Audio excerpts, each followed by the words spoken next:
আসসালামু আলাইকুম। Mummies unique food channel থেকে আপনাদের সবাইকে স্বাগতম। আশা করি সবাই ভালো আছেন। আজকে শেয়ার করছি পাটিসাপটা পিঠা। একদম পারফেক্টলি কিভাবে এই পিঠা তৈরি করবেন সেটাই শেয়ার করব। আশা করি আমার আজকের রেসিপি আপনাদের ভালো লাগবে। পিঠাটি তৈরি করার জন্য প্রথমেই একটি খিসা তৈরি করে নিতে হবে, তাই একটি প্যানে 1.5 লিটার তরল দুধ দিয়ে দিব।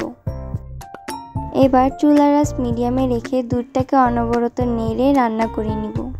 নাড়তে নাড়তে যখন দুধটা এরকম কমে আসবে তখন এতে পরিমাণ মতো চিনি এবং লবণ দিয়ে দিব। তারপর দুধটাকে আবারও অনবরত নেড়ে একদম কমিয়ে ফেলব। আমি এখানে আগে থেকে চালের গুঁড়ি আর পানি দিয়ে একটি ব্যাটার তৈরি করে রেখেছিলাম, সেই ব্যাটারটা এখানে দিয়ে দিব। চালের গুঁড়ির এই ব্যাটারটা দুধটাকে খুব দ্রুত ঘন করে ফেলবে। অল্প অল্প করে ব্যাটারটা দিয়ে দুধটাকে অনবরত নাড়তে হবে। দুধটা যখন এইরকম ঘন হয়ে আসবে তখন চুলা থেকে নামিয়ে ঠান্ডা করে নিব। এখন আমি একটি ব্যাটার তৈরি করে নিব, তাই একটি বোলে 3 কাপ চালের গুঁড়ি এবং 1 কাপ আটা দিয়ে দিব। তারপর পরিমাণ মতো লবণ দিয়ে সবগুলো উপকরণ ভালোভাবে মিক্স করে নিব। সবগুলো উপকরণ মিক্স করার পর এতে পরিমাণ মতো খেজুরের গুড় দিয়ে দিব। আপনারা চাইলে গুড়ের পরিবর্তে চিনিও ব্যবহার করতে পারেন। এখন এটাতে অল্প অল্প করে নর্মাল পানি দিয়ে একটি পাতলা ব্যাটার তৈরি করে নিব।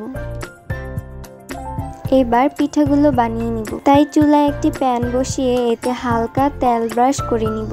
তারপর বানিয়ে রাখা ব্যাটারটা এখানে দিয়ে প্যানের চারপাশে ছড়িয়ে দিব।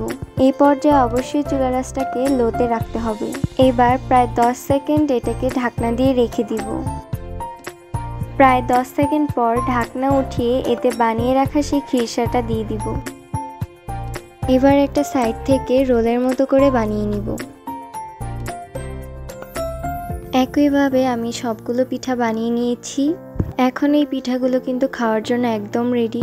তো এই ছিল আজকের রেসিপিটি ভালো লাগলে অবশ্যই চ্যানেলটি সাবস্ক্রাইব করে ভিডিওতে একটি লাইক দিয়ে যাবেন। আর আমাদের পেজ ফলো করতে একদম ভুলবেন না। আজ এই পর্যন্তই। সবাই ভালো থাকবেন, সুস্থ থাকবেন। আল্লাহ হাফেজ।